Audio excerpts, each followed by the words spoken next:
Hi guys! Welcome back again sa aking channel. My name is Jeefrey Maulawin.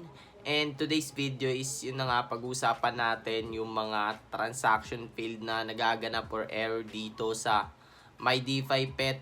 So, kung bago pa lang kayo dito sa aking YouTube channel, please subscribe and hit nyo na rin yung notification bell para lagi nga updated sa mga NFT games na nilalabas ko. So, huwag natin patagalin. Umpisa na natin yung ating topic. So, yun na nga guys, ang daming mga transaction na nag-failed pero yun na nabawasan yung mga BNB token nila. Siguro, 'di ba? Sa sobrang dami ng transaction, talagang mag-e-error 'yan or nagkakasiksikan and hindi nila nagawan ng paraan agad yung mga bagay na yun. Pero sa iba guys, may mga failed transaction talaga pero nakakuha pa rin talaga ng DP token. So, congrats sa mga yun. And yun na nga guys, karapatan niya na magalit or mag-react talaga sa mga ganito kasi nga asset niya, nag-invest kayo. So karapatan niya. Yung iba gusto na atat na sila or gusto na nila ilabas na yung marketplace para mabenta na nila yung mga pet nila. Gusto na mag-out. So karapatan yan. Yun na nga, nag-update na nga dito si Bugsy, no? Na sabi dito, our team will update a build with a lock button deploy pet when the boss dies. So, we will be having emergency maintenance. Pero, ito yung good thing dito. Aside from that, we will compensate the amount of the pet for users who have failed transactions. Please stay tuned for more details. So, yun na nga guys. Good thing to na may ganito silang update na magbibigay sila compensation. Hindi siya mga silver or foods or gems. DPET token talaga to guys. Hindi pwedeng, alam nyo yun, hindi pwedeng mga ganun-ganun lang. Kasi asset niyan pera rin yan. So, talagang sagot nila to guys. Sagot ng mga dev store ng team netong My DeFi Pet. Yung iba kasi iniisip na ini-scam, ganyan, or kumikita dito yung My DeFi Pet dun sa mga transaction. No yun guys. Ang kumikita dun sa mga transaction na yon is BNB or yung exchanger nga. Ang masakit lang talaga dito is yung umasa ka talaga na, kahit ako guys, umasa ako na goods talaga, na worth it talaga nga, 'di ba? Nag-upload ako. Alam niyo yun, mag-join dito. Kasi nga naman, 0.001 lang nasa 20. Ang kaso nga lang, 0.001 nga BNB, wala naman ako ang DP token, 'di ba? So, ito nga guys, magbibigay sila ng compensation. So, ang masakit pa dito pa na isa, may iba na, 'di ba nga yung mga nag-rollback is hindi pa nila nakukuha yung compensation nila. Syempre, ang tagal nilang pinagpuyatan yun, yung iba nawawala pa ata yung account, yung mga eggs or andang pang error, di pa nga nababalik, tapos nilabas nila tong boss fight. Din ngayon, another problem na naman, magbibigay na naman daw sila ng compensation. So, asahan nyo na matagal na naman to, panigurado yung compensation nyo. So, kailangan talaga natin dito ng patience, no? Lalo na sa mga BSC users.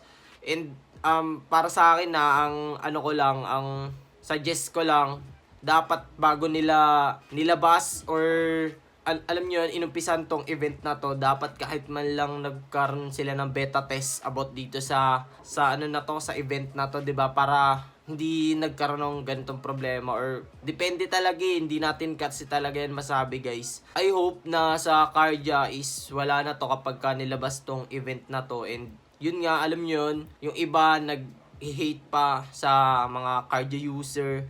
So, wag naman sana kasi hindi naman na siguro namin kasalanan yon. So, alam naman natin na dito sa crypto, may ganyan talagang pangyari. And alam ko ngayon, no, ang dami nagbenta ng DP token. So, punta tayo sa CoinGecko, bagsak ngayon or pababa ngayon. Ito, si My DeFi Pet, 12.9% na siya. Ayan, tuloy-tuloy. So, ganyan talaga yung mangyayari, lalo na kapag di nila agad na solusyonan yung ganto. So, I hope na meron silang good news about dito or masolusyonan nga nila to. Kasi talagang tutuloy-tuloy to, magbebenta talaga yung iba kasi nga galit or hate sila.